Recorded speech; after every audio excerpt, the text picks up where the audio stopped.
O episódio de hoje é sobre lesão, recuperação e alta performance. Será que parar é sempre a resposta certa?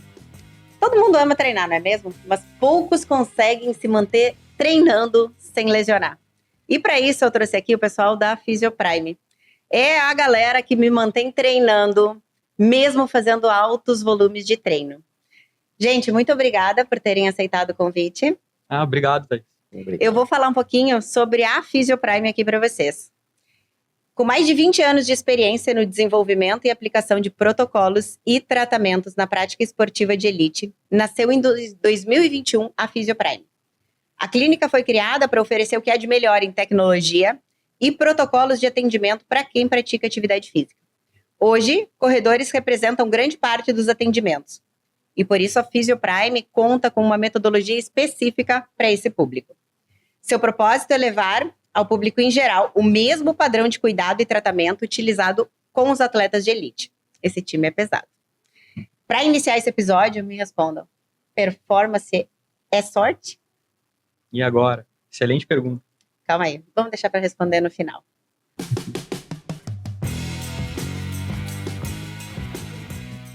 Então sejam todos bem-vindos ao podcast Performance Não é Sorte, em parceria com a Benplay, que comanda aqui toda a estrutura de áudio e vídeo. Esse é um projeto itinerante. Essa primeira temporada está sendo gravada aqui na Fisioprime, um centro de excelência em fisioterapia. Mas a próxima temporada pode ser aí, no seu espaço. Então, já deixa teu like e te inscreve no canal. Então vamos começar agora falando sobre alto rendimento, mas aquela diferença entre atleta profissional e atleta amador. Gente, é verdade que o amador tem mais dificuldade de parar que os profissionais quando se lesionam? Eu tenho aquela sensação de que o atleta amador ele é muito movido pela paixão, né? O que tem de diferente no comportamento do profissional para o atleta amador? Então, Thaís, antes de tudo, né, aqui em nome da equipe Fisioprime, para a gente é uma grande honra estar participando dessa tua primeira temporada. Um grande projeto, tu é uma mulher que para a gente é uma inspiração. Obrigada. E a gente sabe o teu esforço no dia a dia para performar do jeito que tu performa, né? Tu, no nosso caso, a gente já considera uma atleta profissional. Qual que seria a grande diferença que a gente vê, até porque a gente veio de uma escola de trabalhar com elite, com o pessoal do futebol, do alto rendimento. Eu acho que principalmente é como se encara o dia a dia a corrida. O atleta profissional, ele depende disso, ele vive isso, ele recebe para isso. Já o amador não, ele tem uma rotina, tu sabe bem, né? Mulher, por exemplo, tem uma rotina, tem filho, tem família, tem trabalho, e a corrida é para desestressar, para... As pessoas têm objetivos diferentes com a corrida, elas começam a correr por objetivos diferentes. Então, acho que essa relação emocional com o tipo de corrida é o grande diferencial. O atleta profissional, ele pode se preparar para correr. Ele recebe por isso, ele tem os melhores suplementos, ele pode dormir, pode descansar, pode aproveitar a corrida de uma maneira que ele vá performar. Já o atleta amador, ele corre quando dá, muitas vezes. Por mais que se tente, às vezes ele não consegue acordar às 5 da manhã para correr. Então, essa relação com a corrida emocional mesmo, de vivenciar a corrida no dia a dia, acho que é o grande diferencial. Com certeza, o atleta profissional, ele percebe que quando ele se machuca, ele precisa de um tempo para recuperar. Já o atleta amador, ele já quer saber quando que ele vai poder correr de novo. Justamente por essa relação emocional com a corrida. Ele correu, se preparou, tem uma prova e de repente machucou. Pô, como eu não vou poder fazer essa prova? O profissional às vezes sabe, eu tenho uma temporada inteira para me preparar para uma prova. O amador não, eu quero correr a prova, quero correr a maratona de Porto Alegre e machuquei 3 semanas antes. Então muitas vezes é até engraçado no dia a dia que a gente vê o atleta amador e o profissional, né? E o amador, a gente diz, o trabalho está atrapalhando a tua performance, está atrapalhando tu virar profissional. Né? É verdade. Mas é o dia a dia, né, das pessoas. Muitas vezes não conseguem mesmo cumprir a planilha 100% e vai encaixando conforme dá. Né? E o amador é aquele, muitas vezes é o hobby, né? O cano de escape da rotina dele, que envolve trabalho, cuidados com casa, com família, rotina estressante. Então a corrida acaba sendo aquele momento de desestressar, o hobby mesmo. E às vezes é uma válvula de escape também, né? A gente vê Isso. que cada vez mais a corrida ela tá virando um meio de tratar, de ajudar no tratamento da ansiedade. A nossa vida, ela é uma pressão constante, né? Então, a corrida, eu entendo que para nós, atletas amadores, ela seja algo que vai além do simplesmente se exercitar. Eu acho que tem uma dependência ali do esporte. E, gente, falando em lesão, né? Lesão é o maior fantasma da vida de todo corredor. Eu pergunto assim para vocês: a maioria das lesões, ela vem do azar ou ela vem do acúmulo? Existe alguma lesão que ela surge assim do nada ou toda lesão ela dá sinais? A gente vê muito isso aqui na clínica, com vários atendimentos de vários atletas, principalmente da corrida, né? Então, que é um pouco do controle da gestão de carga. Mas acontece o azar, né? A gente tem pacientes nossos que já aconteceu, o cara tá correndo na redenção e ele pisar numa raiz e ter um entorse de tornozelo 1-2 semanas antes de uma prova, na Maratona Internacional de Porto Alegre. E o cara acabou fazendo um exame, uma ressonância e mostrou uma fratura Caramba. no quinto meta. Então, acontece azar, mas geralmente o que a gente mais vê é essa questão de gestão de sobrecarga, o quanto de sobrecarga que ele tem tido, que a gente chama de load management. Tem muitos artigos e evidências científicas falando sobre isso, né? Mas o azar também acontece, é raro. E o que a gente vê que é um dos principais erros, na verdade, dos corredores iniciantes, que é essa empolgação inicial. Então eles se empolgam e começa a sentir uma melhora rápida do teu sistema cardiorrespiratório. Tu começa a sentir que o teu músculo começa a aguentar cada vez mais os treinos, tu consegue fazer um volume cada vez maior, e acaba se empolgando. Tem até um nome para isso que eles chamam de too much, too soon, que é justamente aumentar rápido esse volume. Tu começa a correr mais rápido, começa a correr um volume maior, mais rápido. Só que tem umas outras estruturas, que são as estruturas como tendões, como ossos, que eles acabam não sinalizando isso. Então, a nossa respiração, a gente começa a correr um pouquinho mais forte, e daqui a pouco a respiração já fica mais ofegante. Tu tem aquela sensação que parece que o coração vai sair pela boca, o músculo começa a queimar, só que o osso, o tendão, eles não dão sinais. Então, eles funcionam de maneiras diferentes. A gente fala que isso é uma relação de capacidade e demanda. O que é a nossa demanda? É a planilha que a gente tem que cumprir. Só que a gente tem capacidade de cumprir aquela planilha, e essa empolgação inicial faz com que a gente queira correr, o corredor iniciante, principalmente, um pouco mais rápido do que ele deveria, um volume um pouco maior do que ele deveria.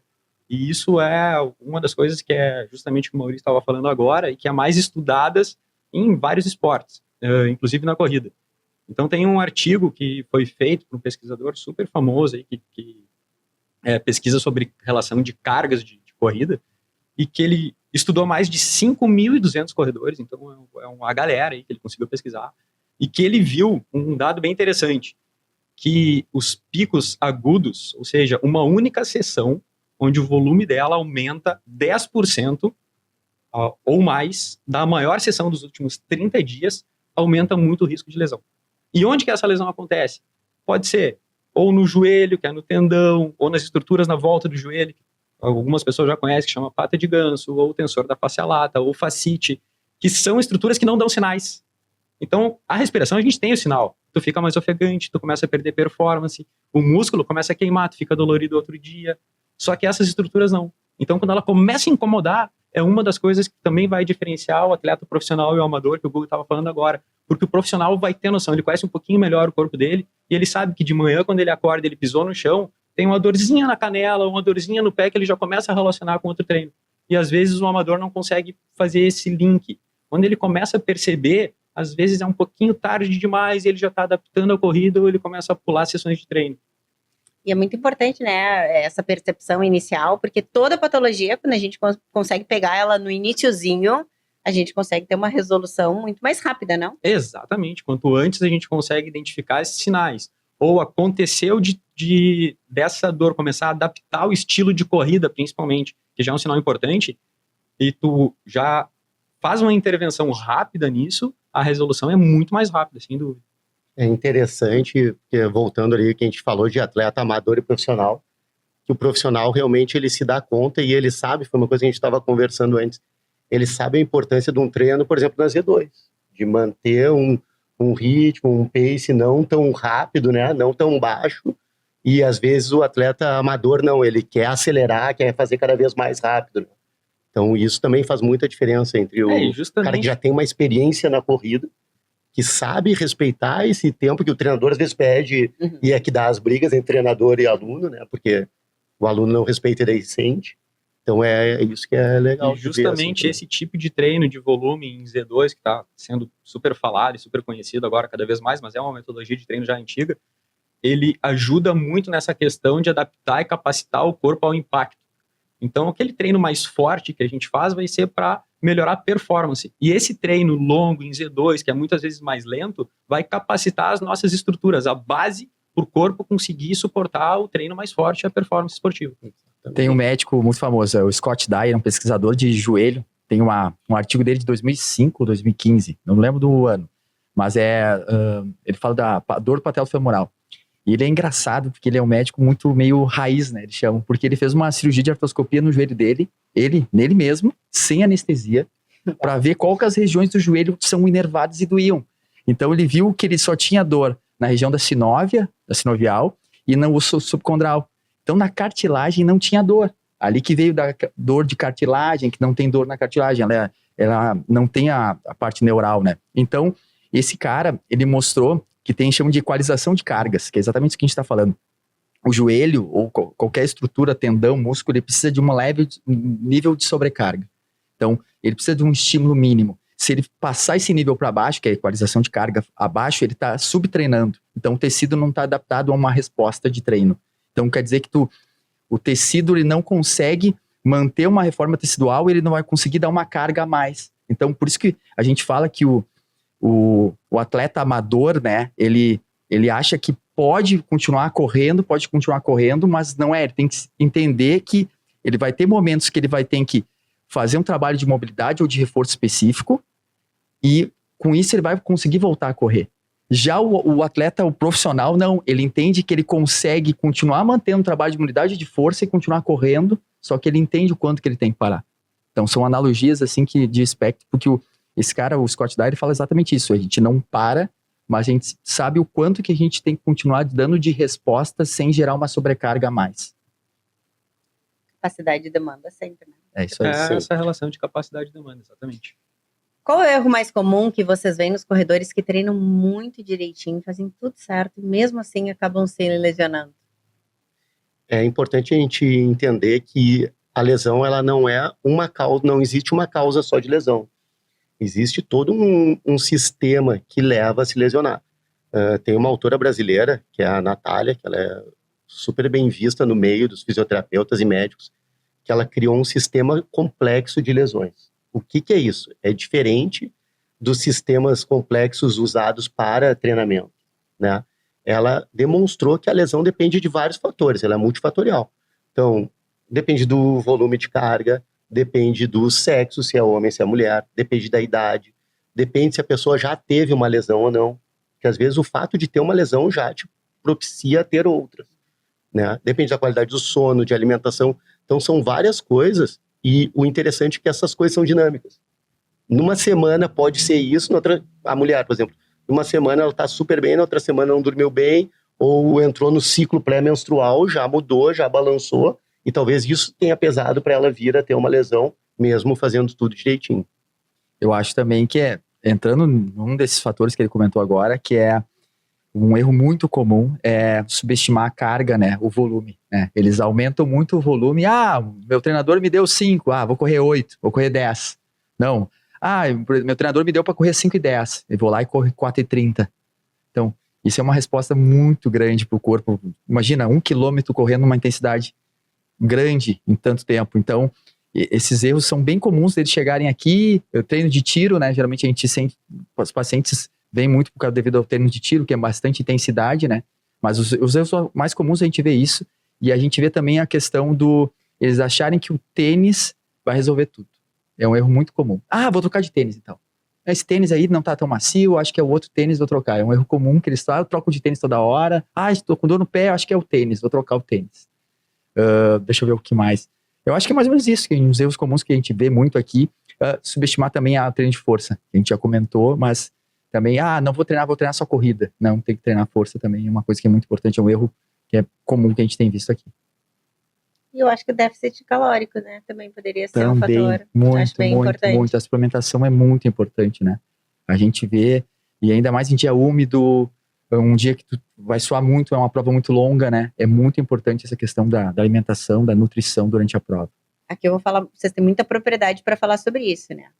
Dá para tratar atleta lesionado sem parar totalmente? E quando isso é possível? E também quando isso é irresponsabilidade? Porque não existe uma regra, né? Universal, assim. É muito variável isso.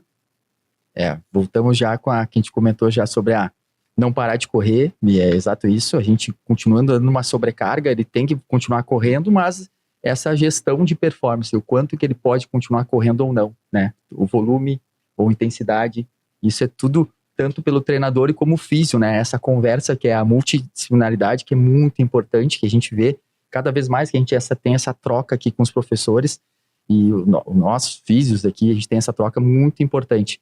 Então, isso é muito importante porque todo tecido se adapta a uma certa carga e uma intensidade. O tendão é um jeito, o ligamento é um jeito, o osso é um jeito. Então, as propriedades biomecânicas de cada tecido são diferentes, dependendo de cada sobrecarga que vai ser utilizado e o quanto que ele pode dar de carga. Isso, tanto a gente pode aumentar a cadência, que a gente sabe que aumentando a cadência, tu diminui um pouco a sobrecarga, é um dos melhores variáveis biomecânicas para tu alterar um pouco a marcha e tirar um pouco de dor do paciente. E outras coisas que a gente pode fazer também, que é linkado com o paciente, é fazer entender, tirar essa parte da cinesiofobia, que muito eles ficam nessa questão, então eu tenho que parar total, não posso fazer mais nada, eu vou ficar só em repouso, né? E a gente fala que a dor, né, o sintoma, né, o repouso não cura o sintoma. Então, repouso cura sintoma, mas não cura a função, né? O que é o que gerou a sobrecarga, tu entende? Isso que é. Então a gente não fica pensando na consequência. A dor é uma consequência. Tô com dor. Beleza. Se tu tomar um anti-inflamatório, se tu fizer um repouso, tu fazer um gelo, vai passar o sintoma, beleza. Tá. E o que gerou essa dor? Entendeu? Qual que foi o déficit funcional? Ali que tá o problema, ali que a gente tem que entrar, né? Que é o importante da fisioterapia. A gente fazer um trabalho de mobilidade, dar uma sobrecarga que não passa aquela linha que eu comentei já do Scott Dye, que é o quanto de equilíbrio, né, da adaptação, quanto de carga que tu dá para dar aquele tendão, uma isometria de tantos segundos, ou um leve rope, um salto, ou uma sobrecarga numa cama elástica, algum estímulo específico, isso a gente consegue ver e adaptando com a individualidade de cada um, né? Isso é uma outra coisa que a gente vai falar depois. E esse aí é um dos motivos que se fala muito na nossa área, que fisioterapia é treinamento na presença de lesão. Ou seja, a pessoa está com algum tipo de lesão, vamos fazer um exemplo um pouco mais específico, que está um pouco na nossa realidade agora, que tem uma galera no ciclo para maratona agora, que vai ter daqui a pouco em Porto Alegre, 2 maratonas importantes, e aparece alguns pacientes aqui com canelite. A canelite, ela vem de algum tipo de sobrecarga, né? E a pessoa está preocupada com o ciclo. E onde que entra isso, fisioterapia, treinamento onde entra isso, que fisioterapia é treinamento na presença de lesão? É a gente mudar o estímulo. Ela precisa manter o condicionamento. Então é o seguinte, não pode impacto, a gente vai conversar com o teu treinador e tu vai fazer uma sequência que tu precisa de estímulos na bike. Vai treinar na bicicleta. Corredor não gosta muito. Não, beleza, corredor quer correr, mas olha só, agora, por um determinado período de tempo, para a gente fazer as manutenções que a gente precisa das tuas capacidades físicas, tu vai fazer um treino na bicicleta, para te não perder, para daqui a pouco tu começar a voltar para a corrida de forma progressiva, conforme o teu corpo permitir, e ir evoluindo cada vez mais. Então, por isso que a gente fala, não é que fisioterapia é ficar parado na maca, bem pelo contrário, onde é pau na máquina, fazendo exercício, só que a gente adapta isso para aquela realidade. Mas isso a gente vê muito pouco, né? Porque tá com dor, para. Tá com Exato. dor, para. Aí vai voltar a sentir a dor, porque como vocês falaram, né? Aonde tá as deficiências, aonde tá as capacidades que precisam ser trabalhadas, não foram. Esse é o problema de parar, porque aí tu tem uma dor, tu começa a diminuir a capacidade, aquele tecido ele já tá sensível, já tá machucado, e o que tu faz? Tu entra em repouso. Quando tu entra em repouso, tu tá diminuindo mais ainda a capacidade daquele tecido e dos outros. Então a gente sempre tenta fazer esse ajuste, essa adaptação. Às vezes é possível, às vezes tem resultados fantásticos, às vezes não, às vezes tem alguma coisa, um problema um pouco mais sério, realmente precisa parar. Mas na grande maioria das vezes, principalmente se a gente identifica isso de forma precoce, que nem a gente falou anteriormente, a gente faz essa adaptação rápida e logo já volta para os treinos normais de corrida. Muito bem. Claro que tem algumas patologias, até acho legal vocês falarem, algumas que tem que parar, né? Você falou, por exemplo, imagina uma fratura de estresse, alguma coisa assim, né? Tem algumas Exato, coisas. algumas mais agudas também, talvez não é tão comum, mas às vezes treino de tiro que acontece, às vezes as pessoas fazem algumas lesões musculares. Se tu tem uma lesão muscular aguda ali, de uma gravidade moderada, de repente, tem coisas que não tem que fazer. Ou até essas outras, para quase tudo a gente consegue adaptar, tá? Se a pessoa sabe nadar, vai nadar. Ou sabe andar bem na bicicleta, consegue fazer um treino bom na bicicleta, vai para bike. Olha, praticamente tudo a gente consegue adaptar. Dificilmente a gente não consegue adaptar algum tipo de lesão dessa maneira. Sabe? Eu acho que isso é a grande diferença da fisioterapia atual, principalmente fisioterapia focada no esporte. Antigamente era parar. O médico mandava parar e para. Agora não. Às vezes a gente tem que proteger mais a região um pouquinho, mas continua trabalhando o geral. Né? Nem o Thiago disse, sabe nadar, nada. Sabe pedalar? Pedala. Vai, pode pedalar na rua, pode pedalar, mas tem que estar sempre ativo. Movimento cura? Né? Movimento cura. É o famoso cross-training, né? Cross-training. Eu vi uma fotinho do Kipchoge na bicicleta pedalando, e a gente fica pensando, pô, ele também pedala, ele corre. Então, vários atletas de alto nível, a gente foi ver, eles fazem a parte do exercício aeróbico também adaptado em água ou em pedal, né? Perfeito. E o que mais dói num corredor lesionado? A dor física, de fato, ou como eu vou ficar sem correr? Eu acredito que, principalmente, o que a gente vê muito aqui é ficar sem correr, né? É o que mais dói, né? Mais do que a dor subjetiva mesmo, é a dor que ele sente, né? É uma das perguntas que mais fazem para nós é quanto que eu vou voltar a correr, né? A gente vê muito aqui, né? Gente, eu me trato aqui com vocês, né? Tô sempre aqui com vocês, assim, eu percebo muitas diferenças da Fisioprime, né? Vocês têm um grande diferencial, que é o que a gente estava falando agora, que vocês não tiram o atleta do jogo, né? Vocês mantêm ele treinando no máximo que ele pode treinar, sem que ele precise, de fato, parar totalmente. Eu mesma tive várias tendinopatias ali no processo do ciclo passado, e eu não fiquei sem correr uma semana, né? Vocês gerenciaram meu volume e intensidade, fizeram os tratamentos que precisam fazer, mas me mantiveram em movimento sempre. E eu pergunto assim, ó, o que faz vocês diferente nesse aspecto? Porque realmente é uma característica que diferencia a Fisioprime. Então, eu acho que isso vem desde o começo da história da Fisioprime, né? A nossa história, ela começa dentro do esporte de alto rendimento. A maioria dos sócios trabalharam num clube de futebol aqui de Porto Alegre, no Grêmio, e a gente vivenciou isso da pessoa não parar totalmente. Então, vamos pensar ali agora, teve um atleta, né, infelizmente do Grêmio, fez uma fratura, luxação no tornozelo. Ele não vai ficar parado. Provavelmente os fisioterapeutas vão preservar a região, mas ele vai fazer exercício de braço, vai fazer exercício de core. Então, a nossa ideia é sempre manejar de uma maneira que a pessoa possa continuar. No caso de uma tendinite, de uma patologia, assim, uma tendinopatia, a gente sabe que tirar toda a carga é ruim. Então, a gente diminui, controla a carga, conversa com o treinador e bola para frente. Que essa experiência com o atleta de elite que a gente teve e tendo que dar uma resposta rápida fez com que a gente se obrigasse a estar sempre buscando os melhores protocolos, os melhores equipamentos, as melhores tecnologias para conseguir, e a gente tinha acesso a isso, porque um clube de elite investe para isso.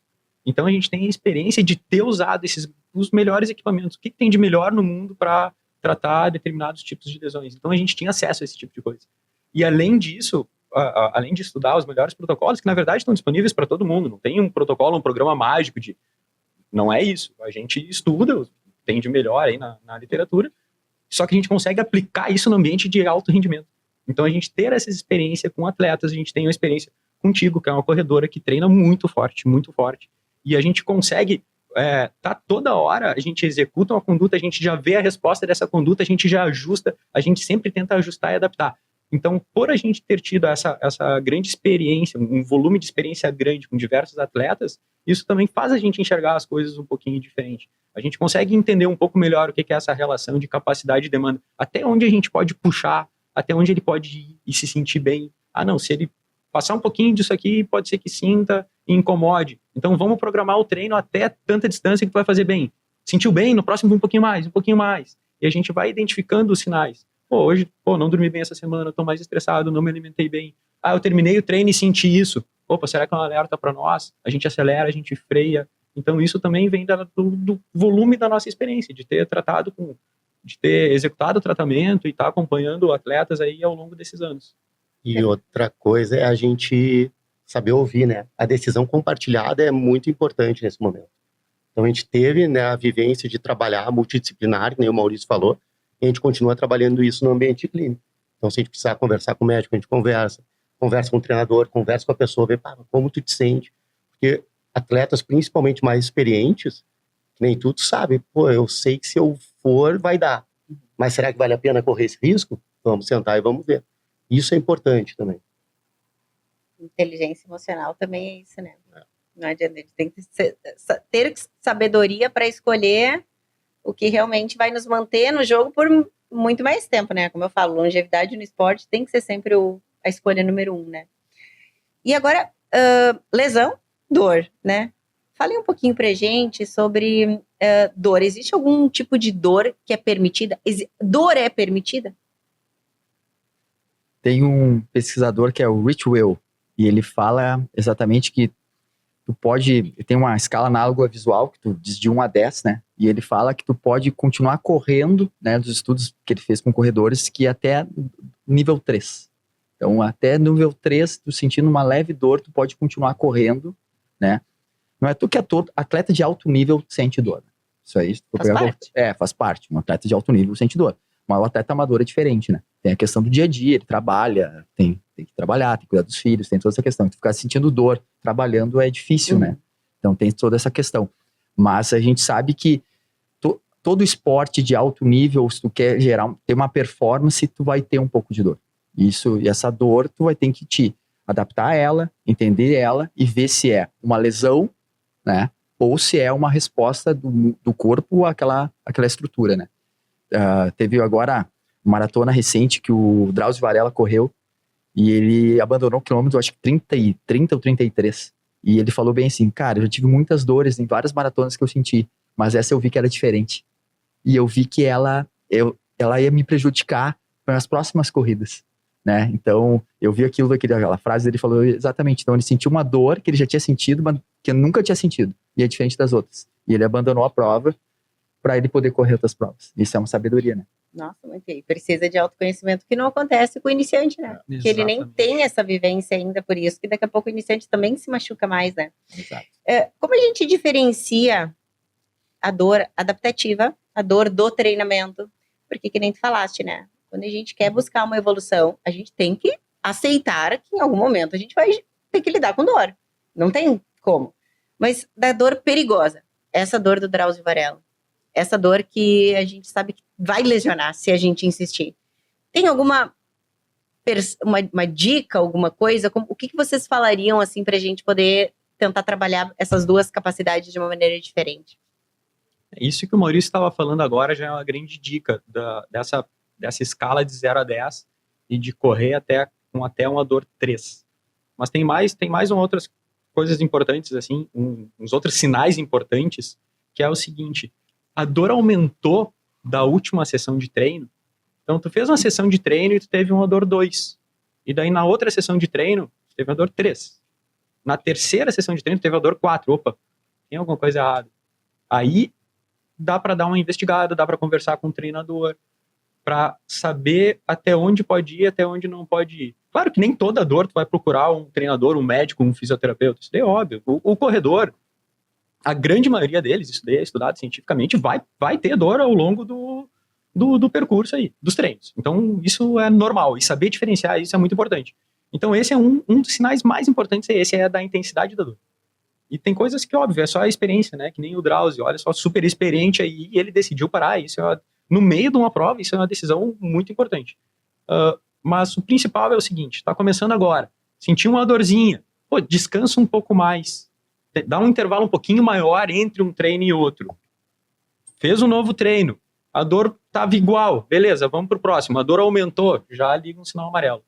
Já, de repente, pode conversar com o treinador. A dor passou de 4, 5, chegou em 7, 6, 7, tu já tem que procurar ajuda. Já tem que procurar ajuda, porque de repente pode estar acontecendo uma lesão ali que é um pouquinho maior, ela pode estar evoluindo, e quanto mais tempo demorar, consequentemente, mais tempo demorar para buscar ajuda, mais tempo vai demorar para resolver esse problema. Tem que ver, né, Thaís, também às vezes durante a corrida, se tu tem que te adaptar a uma maneira para fugir da dor. Isso também é um sinal. Às vezes, pô, tô correndo, tem um desconforto, mas daqui a pouco eu tô jogando peso mais uma perna que a outra, tô claudicando, né, tô mancando para correr. Isso é um sinal que a pessoa tem que estar em alerta. Fiquei mais travado depois de correr, meu joelho bloqueou. Então, são coisas que a pessoa tem que perceber durante e já ligar uma anteninha para... Te ouvindo falar, me lembrei como é comum também a pessoa, por conta de uma dor, lesionar uma outra parte do corpo, justamente por isso, né? Porque tu vai gerando uma sobrecarga tão grande no corpo, que a pessoa tava lá, sei lá, com uma dor no joelho, e daqui a pouco ela tá com uma lesão no quadril ao contrário. Que entra naquela... É que vem o prazer do esporte, de praticar o esporte, isso são vários esportes, não só na corrida, e tem aquela meio que negação, sabe? Tu não quer acreditar que tá doendo.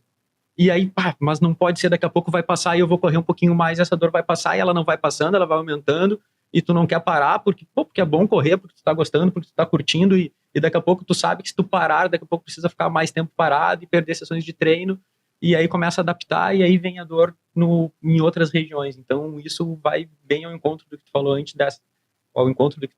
que é essa parte da inteligência emocional, que é conseguir ter essa leitura dos sinais do corpo de quando precisa realmente tirar um pouco o pé. Eu brinco que o que mais lesiona corredor é teimosia. Né? É insistir numa coisa que tu sabe que tá errada. Verdade. Mas porque tu não consegue te imaginar sem. Eu vou contar aqui pra vocês uma coisa, e eu nem julgo quem faz isso, porque, né? Eu fazia terapia na época, e o primeiro grande problema que eu tive no pé, que eu tive que ficar sem correr por 4 meses, que eu tive que andar de cadeira de rodas, aquela função toda, o grande trabalho da minha terapeuta era me fazer enxergar que existia uma Thaís que não corria. Que eu não era corrida. Que a Thaís, ela não era só a Thaís corredora. Que eu vivia sem corrida. Existia uma vida sem a corrida. Mas naquele momento, eu não conseguia enxergar isso. Era tão junto aquilo que parecia que se eu não corresse, meu Deus, sim, não tinha significado nenhum na minha vida, sabe? Parece extremista isso, mas naquele momento não era. Hoje eu entendo muito bem, entendeu? A Thaís tá com algum problema, não pode correr. Não, vai, foca tua energia em outras coisas e vai. A vida não é só isso, né? Mas é difícil, né? Então a teimosia, ela acaba sendo, enfim, um grande problema. Me digam alguma coisa, tem algum sinal que a gente não pode deixar nunca de ignorar? Algum sinal que a gente tem... Aquilo apareceu, acende a lanterna? Eu diria, eu acredito que é a dor que ela se mantém no repouso, não só o movimento. Quando é uma dor que tu tem durante o movimento, tu tá correndo, tem a dor, só que no repouso ela continua. Então é uma dor que ela é contínua, então é uma dor que já tem que investigar, tem que ir atrás. É uma que a gente chama de dor movimento, né? Seria uma bandeirinha também que tu ligasse. E agora uma coisa que acontece também com bastante frequência, né? A pessoa se machucar nos mesmos lugares, ou seja, ela teve uma lesão, sei lá, uma tendinopatia patelofemoral. E aí ela vai, trata, né? Daqui a pouco volta a correr, passa um tempinho, a mesma lesão. Ou assim, vale para tudo, né? Para uma canelite, para uma fasciite, para um problema de quadril, sei lá. É muito comum isso acontecer. E por que isso acontece? Isso normalmente está ligado àquilo que a gente estava falando um pouquinho antes ali, daquela relação entre capacidade e demanda. Então a pessoa, quando ela está voltando de uma lesão, às vezes ela volta aos treinos praticamente... ela começa a executar tudo que ela já estava executando antes, mas aquele tecido ele ainda não está 100% apto. Então, é como se fosse um ponto fraco que ela tem. Quando ela começar a aumentar o volume, aumentar a demanda de treinos e de trabalhos, aquele ponto fraco vai ser a primeira região que vai sentir. Então, normalmente por isso, é que acontece a maioria das lesões. Porque aquela estrutura ela ainda não estava pronta para suportar toda aquela demanda de treino. Ou seja, a evolução dos treinos deveria ter sido feita de maneira um pouco mais lenta, essa progressão um pouco mais lenta. Tem outros fatores que pode ser biomecânicos, que tem avaliações biomecânicas que a gente inclusive faz aqui na clínica, só que para a gente chegar às vezes nessas avaliações do pé um pouco mais para dentro, um pouco mais para fora, o quadril rodado para um lado, para o outro, ou até o tipo de tênis, primeiro, o número 1 para nós, normalmente é esse ajuste das cargas de treino. Também existem essas outras relações, que é o que o Guga estava falando, da complexidade da lesão. Então, dentro desses fatores de risco, digamos que o mais importante é justamente adaptar essas capacidades às demandas. Então, o teu treino, teu volume de treino está de acordo com o que tu consegue suportar, a gente precisa analisar isso primeiro. Depois a gente vai ver se é uma influência do pé, de uma musculatura que está em desequilíbrio, sabe? Então a gente também precisa ter nós profissionais enxergar um pouco dessa forma, para não ficar que a gente vê muitas vezes, não é o tipo de tênis, não a tua pisada que tu pisa com o pé mais para dentro, a tua cadência mais alta, mais baixa, porque a gente vai ver diversos corredores aí, se a gente for para lá para analisar, todo mundo a gente vai encontrar algum problema biomecânico. Corre com o pé mais para dentro, mais para fora, com o joelho assim, assado, levanta mais o pé, levanta menos o pé. Então, principalmente é essa relação, assim, a gente entender. O tecido está pronto, realmente pronto para aquele volume de treino. Então, eu acho que isso é o principal fator que leva às lesões de repetição. Na mesma estrutura. A fisioterapia ela é extremamente importante, não só para aliviar a dor, mas para preparar o tecido para ele voltar. Ou seja, não quer dizer porque eu estou sem dor que eu estou pronta para retornar. Exatamente. Né? Isso daí, na verdade, é uma das coisas mais traiçoeiras que tem na reabilitação, que a dor, muitas vezes, ela some até relativamente rápido. Só que aquela estrutura ainda não está preparada. Tipo, por que tu estava sem dor? E aí tu machucou. A dor passa, só que aquela estrutura, ela diminuiu a capacidade dela. Se tu tentar voltar rápido para o mesmo volume de treino de antes, aquela estrutura ela ainda está fragilizada. Então ela vai reclamar, tu vai machucar de novo. Essa adaptação tem que ser gradual e pensada de forma inteligente por profissionais capacitados, né? Daí entra também essa questão que como a gente trabalha aqui na clínica, nessa questão da nossa avaliação, os pacientes, depois dessa avaliação biomecânica, todos ganham todo um trabalho de exercícios específicos para eles fazerem, né? Então, eles fazem aqui na clínica também e depois fazem academia, treinamento funcional, eles têm todo esse trabalho de reforço específico. O que acontece muito? Muitos saem sem dor, evoluem super bem clinicamente e param de fazer essa parte de reforço específico, né? O pessoal diz que, correr é só correr. Não, correr não é só correr, não. A gente sabe, a gente vê, todo dia a gente vê isso. A gente precisa de um reforço específico, não adianta. A gente precisa de tríceps oral, a gente precisa de glúteo, são os mais que mais sofrem carga, o que mais nos ajudam na corrida, né? E eu lembro muito uma frase que já faleceu, o Moriguchi, que é do Instituto de Geriatria lá da PUC, e ele falava uma frase assim: quer viver bem e bastante, tenha pernas fortes. E eu lembro disso e eu falo assim, cara, tu quer correr bem, quer correr forte, quer correr bem, tem que treinar a perna, tem que fazer força, cara, não adianta, não é só correr. E não só isso, tem uma outra frase que eu gosto muito e que eu acho que faz todo sentido, né? Porque assim, o cara é muito forte, mas daqui a pouco, sei lá, ele não trabalha, sei lá, vamos pensar numa estrutura, ele não trabalha tendão, né? Porque o tendão, ele responde à carga. Se eu quero ter um tendão forte, eu preciso botar o meu tendão sob estresse, né? E daqui a pouco a pessoa não trabalha tendão, ou seja, muscularmente ela é muito forte. E aí vai lá, machuca onde? No tendão. Por quê? Porque somos tão fortes quanto o nosso elo mais fraco. Então, se tu não tiveres um treinamento específico que trabalhe todas as capacidades, tu vai por mais forte que tu seja, tu vai te machucar naquele detalhe que tu negligenciou, não é? Exato. Sim. É importante completar um pouquinho o que o Thiago falou ali. Não existe uma biomecânica ideal para corrida. Não existe o jeito certo de correr. O jeito certo é o jeito que tu corre e que tu suporta, e teus músculos, teus ossos, teus tendões são capazes de absorver a carga e jogar para o passo seguinte. Então, às vezes, que a gente fica muito focado em algumas coisas biomecânicas que talvez não sejam o ponto crucial para a lesão. Por isso que tem aquela parte da complexidade, que a gente volta a falar. Às vezes a pessoa não se alimenta bem. Às vezes eu estava vendo esses dias ali, a pessoa começou a correr para emagrecer e está num déficit calórico e perde massa muscular. Não vai aguentar a estrutura óssea, a estrutura do tendão não vão aguentar. Ela tem que fazer força. Uhum. Né? Então, são coisas que tem que cuidar. Por isso que a gente tem que ir botando um tijolinho do lado do outro para entender realmente o que está acontecendo em volta dessa lesão. Gostei muito da tua fala, né? Que tu diz que não existe o jeito certo para ti, né? O jeito que tu corre. Porque eu recebo muita gente, por conta da assessoria, que me diz assim, Thaís, eu preciso de alguém que corrija a minha mecânica. Eu acho que a minha corrida não tá legal. Eu quero mudar a minha mecânica. Eu digo assim, eu sempre converso assim, gente, olha só, com que idade tu aprendeu a correr? 1 ano de idade.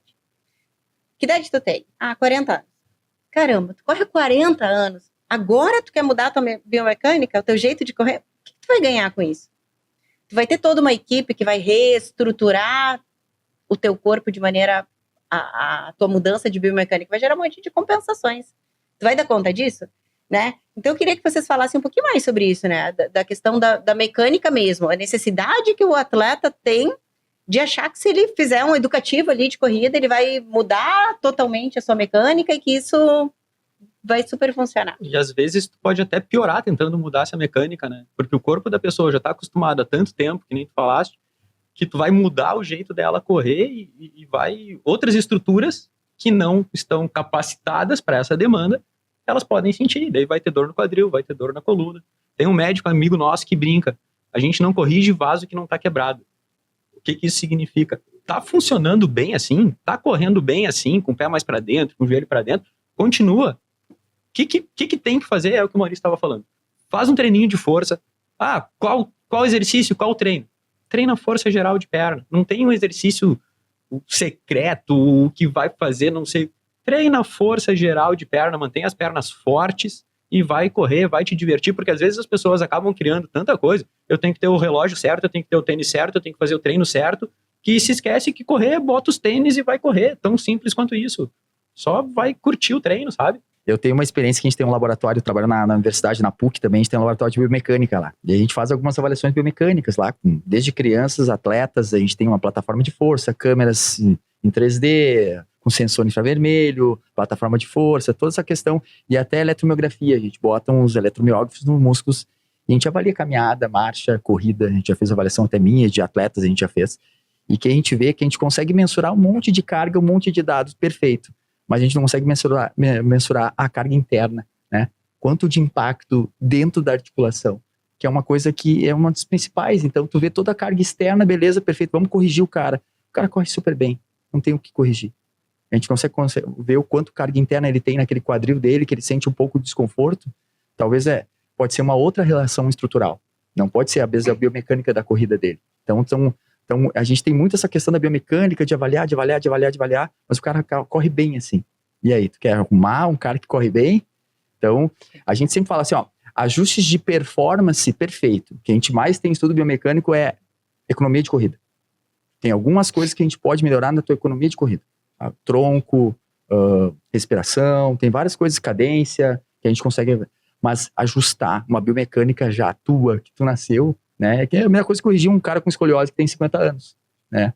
O cara nasceu, cresceu a vida inteira, tem uma coluna que já tem um desvio, o cara não vai corrigir aquela escoliose.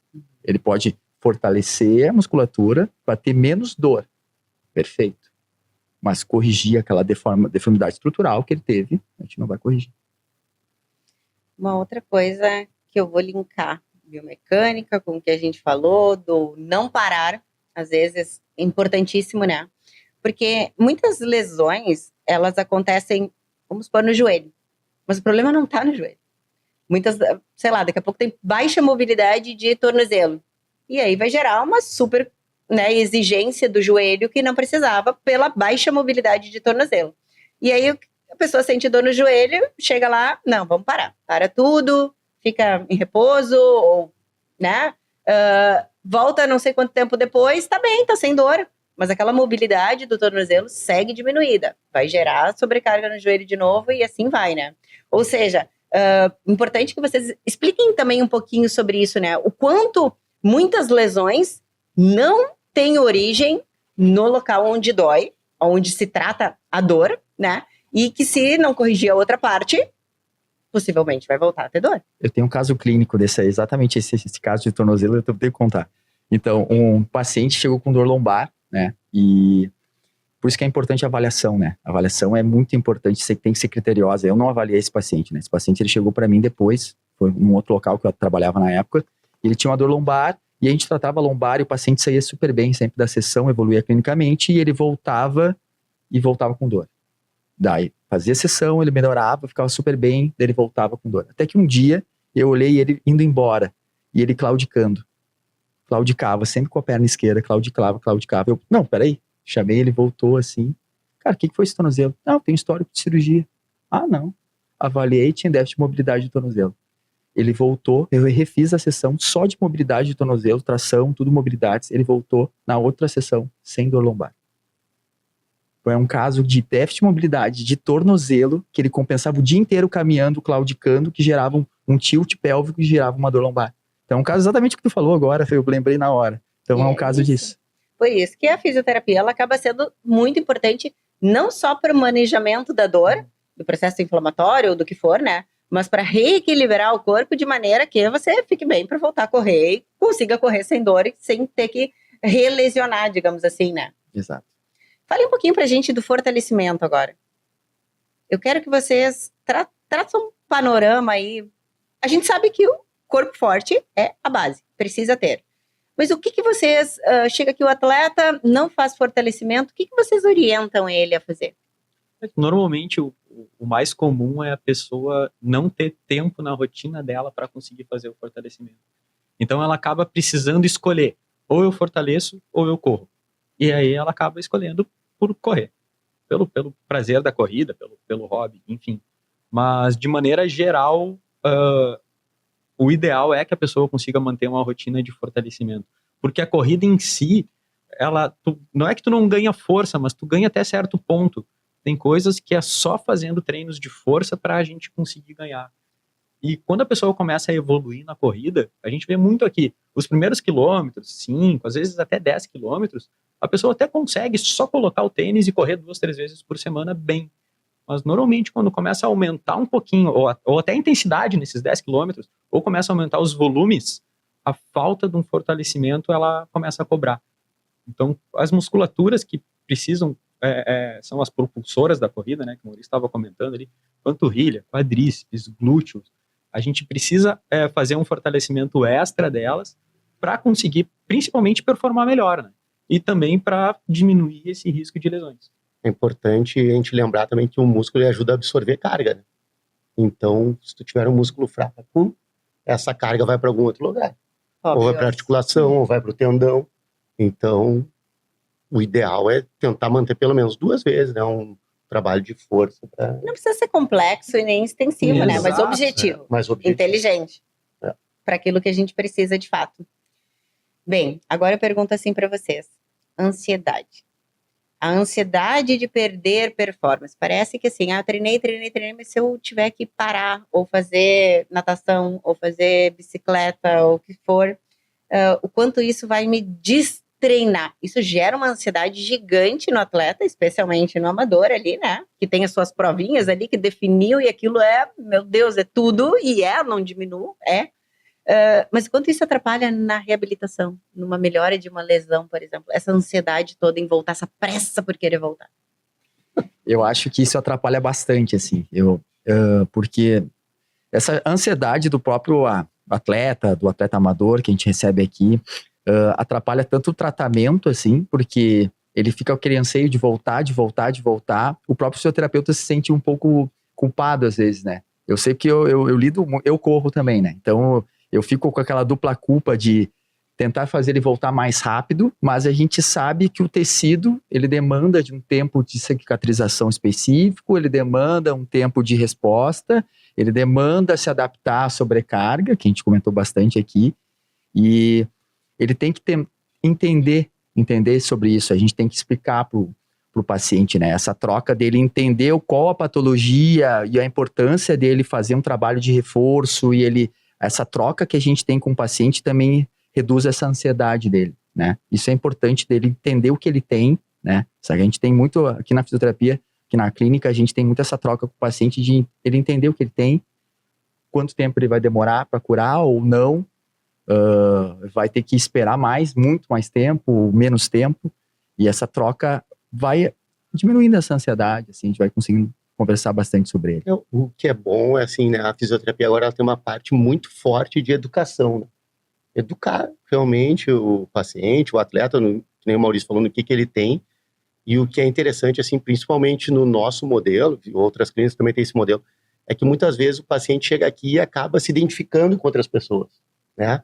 Às vezes, pô, vê a Thaís aqui, a Thaís já teve isso, e aí vai acalmando, porque a corrida, essa parte de ansiedade, foi como a gente falou anteriormente, cada um tem um motivo para começar a correr. E agora ela tá muito hypada, né? Que nem diz, então virou comunidade de corrida. Às vezes é o teu meio social, às vezes teu meio de liberar realmente outras coisas e de uma hora para outra não poder correr, né? Acaba gerando isso. Mas a educação do que precisa e do que eu acho que é fundamental. E uma outra coisa que a gente não falou e que tem que ficar muito claro é que não existe receita de bolo, né? O atleta A tem uma história, o atleta B tem uma outra história. A gente tem casos, né, de vocês no futebol, por exemplo, de atleta ter jogado com um ligamento rompido. Como isso é possível, né? De outro lado, chega a ser inimaginável isso para uma pessoa que daqui a pouco não tem um arcabouço muscular tão forte a ponto de proteger aquela estrutura e permitir que isso aconteça. Então, legal que vocês falem também do quanto, embora existam protocolos, o quanto esses protocolos eles precisam ser manejados de atleta a atleta. Exato. Esses protocolos, Thaís, eles servem como guias, tá? Então, que é uma maneira de estudar, né? Cientificamente, tu tem que executar o mesmo protocolo para todo mundo para te ver o resultado daquela conduta. Só que na prática clínica, a gente usa os melhores protocolos, só que a gente precisa individualizar. Então, por isso que a gente fala que é um guia. A gente sabe que determinada conduta vai ter aquele tipo de resultado. Como que a gente encaixa isso na rotina para aquela pessoa, sabe? E essa conduta, de que maneira que ela tem que ser executada, sabe? Então, que nem o próprio exercício muitas vezes é o tratamento. Mas o exercício que a gente vai usar como conduta, ele é como se fosse remédio. Ele tem que ser na dose certa, no tempo certo, do jeito certo. E isso é individualização. A gente tem que avaliar bem, que nem o Maurício estava comentando, entender o contexto da pessoa, as capacidades da pessoa, os pontos frágeis, o que a gente precisa melhorar nela, para então executar a conduta. Então o protocolo vem nessa linha. A gente sabe o que é a sequência que tem que ser executada, então a gente adapta para a rotina de cada um. Por isso que a gente fala que o tratamento é individualizado. Cada pessoa vai receber um tipo de conduta que é própria para ela, para o momento dela, para o nível de lesão dela. São os famosos guidelines, né? Os guidelines de joelho, quadril, que são diversos artigos que a gente tem em pesquisa agora, que a gente pode pesquisar agora em diversos artigos e sites, os guidelines. E esses guidelines, a gente consegue ver a diferenciação entre eles, cada um tem uma resposta a um tempo diferente, tem uns mais acelerados ou não, e a gente consegue se adaptar a isso, porque a gente vê que essa individualidade de cada um vai ter uma resposta diferente, né? O Thiago comentou agora que foi perfeito, é bem isso, cada um vai ter uma resposta a esse guideline, e é isso que a gente procura aqui na clínica, muito na fisioterapia, a prática baseada em evidência, né? A gente usar o que a gente já tem de estudo, o que a gente já estudou na nossa vivência clínica, de trabalhar com atletas de alto nível, óbvio, com pesquisa e estudo, auxiliado à prática clínica. O que a gente vivenciou e o que a gente fez com um atleta de alto nível, ele voltou em alto rendimento, tá lá jogando, tá lá correndo em alto nível, e a gente conseguiu fazer com ele. Então a gente vai fazer a mesma coisa com aquele atleta amador, porque ele vai ter uma resposta. Só que a individualidade daquele atleta amador é diferente do atleta de alto nível. Então a gente tem que adaptar essa individualidade genética. Mais um motivo pelo qual vocês têm essa diferenciação toda, né? E esses resultados tão rápidos. Porque além da individualização, vocês estão em cima de cada atleta que está aqui. Ou seja, vocês não estão ali dando atenção para vários ao mesmo. Vocês conseguem ter esse olhar muito direcionado para ver o que está acontecendo também ali, naquele momento, o durante, né? Porque às vezes tu tem o protocolo, tu individualiza ele pro atleta e tu passa ali. Mas aquelas percepções, a subjetividade do que ele está sentindo, nossa, isso muda de novo, vai mudando sessão a sessão, né? Então esse olhar individualizado de vocês em cima do atleta aqui dentro faz toda a diferença, né? Além de toda a expertise que vocês têm de lidar com o público lá, atletas de elite, de profissionais mesmo, né? Agora vamos para a última parte. É um jogo mais rápido, tá? Então vamos lá. Maurício, toda dor precisa de exame? O exame é que nem o Guga comentou, é uma faca de dois gumes, né? A gente vai ver alguma alteração se fizer o exame, tem estudos mostrando que fizeram com atletas olímpicos, né, exames de ressonância e viram que os atletas tinham diversas lesões, né. Tem um artigo recente até que mostrou de exames de ombro com atletas, parece que 70% a 80% de lesões no ombro e os pacientes eram assintomáticos. Então tem muito estudo mostrando que exames às vezes não bate com a clínica, né. Óbvio, se o paciente tem alguma alteração mais, que digamos red flags, que é as bandeiras vermelhas, que é uma radicopatia, que gera perda de força, alguma coisa, é importante fazer uma ressonância, algum exame específico, né? Mas na físio a gente tem o que a gente chama os diagnóstico cinético funcional, que é os testes específicos da fisioterapia que a gente consegue avaliar, dependendo de qual é a patologia. E, Thiago, tênis de placa machuca? Pois é, Thaís, tu sabe que, por enquanto, ainda não tem um estudo com uma estatística boa que nos dê uma resposta para os tênis de placa, sabe? Então, o que a gente vê no dia a dia é o seguinte, e uma coisa é inegável, o tênis de placa está melhorando a performance nas provas ao longo do tempo, né? Então, a gente vê os recordes sendo batidos numa proporção um pouquinho diferente depois da introdução dos tênis de placa. Então, isso a gente acredita que gera alguma interferência, tanto para a performance quanto para a lesão. No dia a dia, a gente percebe, tá? E daí vai de uma experiência clínica nossa, que as pessoas elas precisam de uma adaptação ao tênis de placa, sabe? Então, geram uma outra lesão, assim, ou não lesão, mas uma outra dor, mas elas fazendo bem essa adaptação, tá tudo certo. A gente não conseguiu entender ainda na literatura tanto a influência do tênis de placa. Guga, fisioterapia é só tratamento ou é também performance? Boa pergunta. Fisioterapia é performance. Porque acho que o Thiago chegou a comentar antes até, né, que a fisioterapia é o fortalecimento, o treinamento na lesão. Então, o fato de, às vezes, muita gente vir aqui, muitos atletas, amadores ou até profissionais virem aqui para fazer um recover, eles já estão se preparando para o próximo treino, para performar e conseguir correr no seu melhor nível. E tem uma coisa que a gente não falou, muito importante, que é a fisioterapia preventiva. Tu não precisa buscar a fisioterapia para tratar uma lesão. Exatamente. Tu pode usar a fisioterapia para evitar a lesão, né? E aí entra muito na performance. E tem sido cada vez mais comum, tá? Muito mais. Agora a gente já comentou antes, entramos nos ciclos de maratonas, né? Teremos 2 em Porto Alegre, que vai ter até o nosso reizinho aí, o Kip. E o pessoal vem muito para se preparar durante o ciclo, para se preparar para a maratona.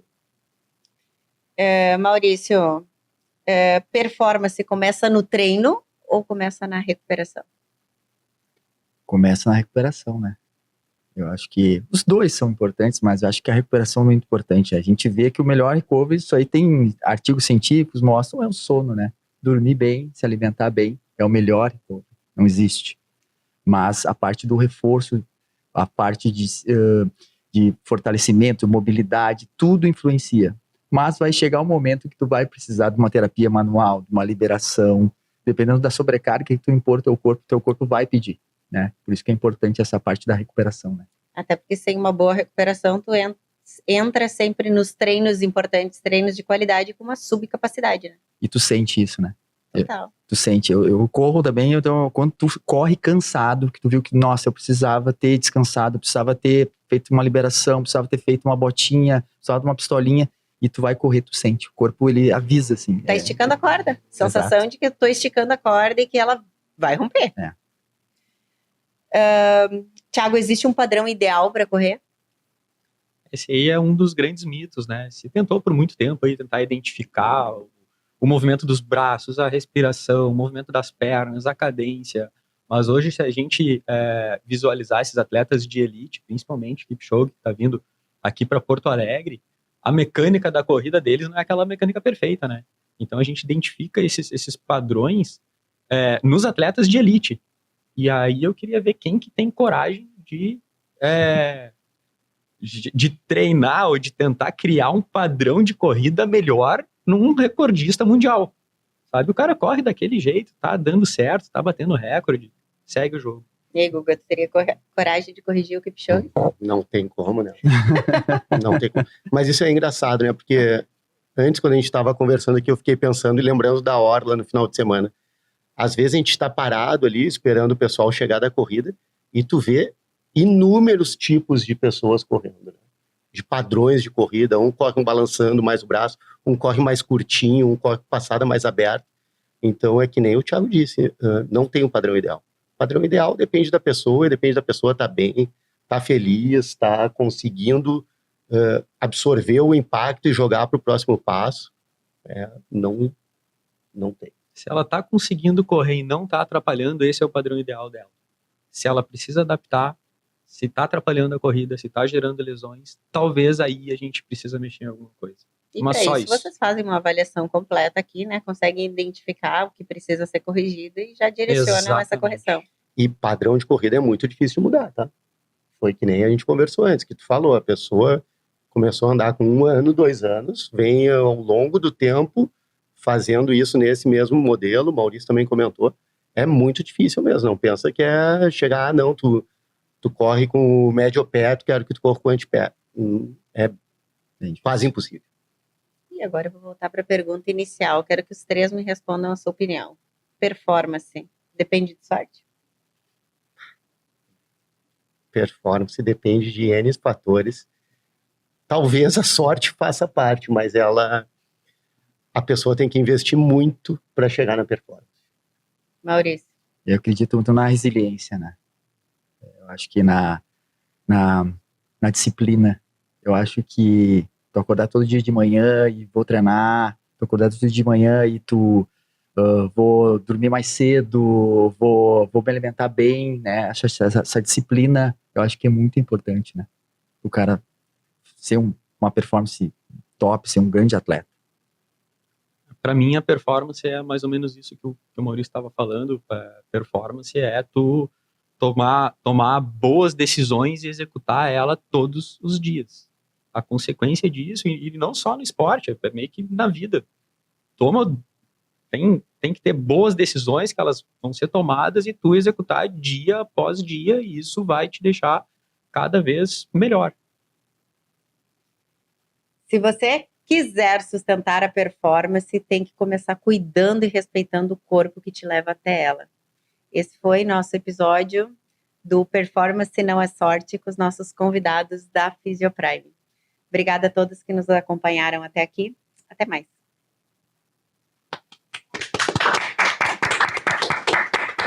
Bom, hein?